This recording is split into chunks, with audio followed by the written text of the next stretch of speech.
Hello guys, welcome back. Nabon sabin si bay tu ni ko hin YouTube ma update hung survey bol dinga hung hi hen khanin ibol lo lai mai theu hin hi chun 80 bol ding ham ti hi ka hin web sa ding hin adesana YouTube ma study o khun ga lut lew chun go to creator demographics aketin hi chi hi 80 bol ding ham ti hi ka hin sei nom hi in hi chun a lung ken na ven lang nang man jong in mona na ki bol chai the hi je mu chi survey hi chomcha bo hi in question sagi ham bo hin hi cho he don bút din he ga sei pai jeng lew hen YouTube study o lu nin lang hele chun hiche YouTube channel min chung ta hin dismiss khat aumin go to creator demographics kiti khat aumin hicha hi nalu ding hen hichilai hi na click de hichi na click zo ting le pi hung dham tia hele ti hin aumin tin help make YouTube more inclusive akiti in hicha hin anoi hen velaw chun tech survey akisunin tech survey hi na click de tech survey he na click zo ting le aban he ti hin hong omin tin hi choi na sim no ma yong le na sim the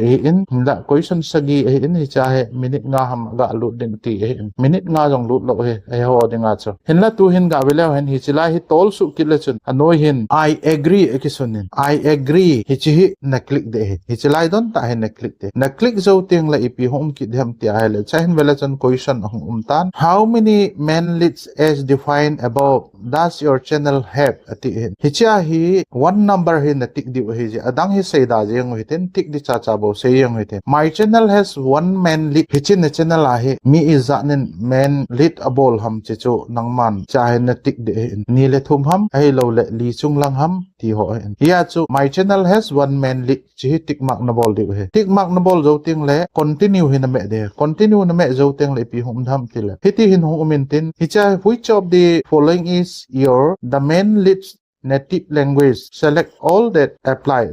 EPP pau naman ji ham nang man hicha he pau chu na select de hindi he la hindi english he english ei pau wang a hi la tin tol su le chun hiche pau ho na select zo teng la tol su le chun cha hin EP sei ki nam tele limited to lesbian gay gender neutral gender queer bisexual bigender transgender hicha he adang ho ha sei daw tin hicha he no na koi de he no na koi zo ting lahin anoi question he be ki le chun which of the following do you the mainly think of yourself as select all that apply ati hin chai nangma chu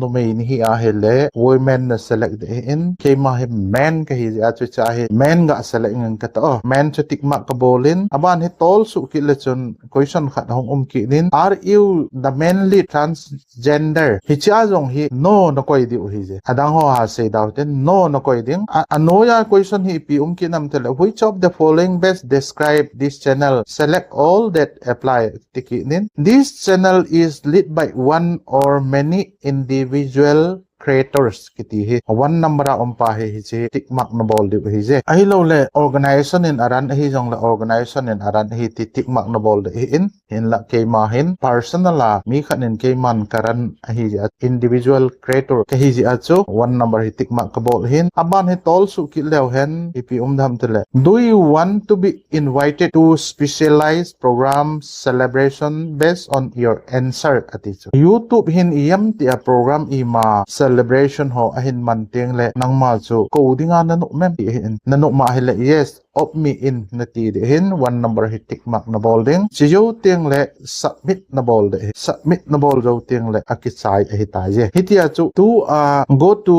creators demographics kitipa hi iti bol ding ham ti chu ka hin bet sa we tan aphai ti wa hele loi le pai hon he hen na ti wa hele long se nen youtuber ho share anabol pe te na le ka ki pa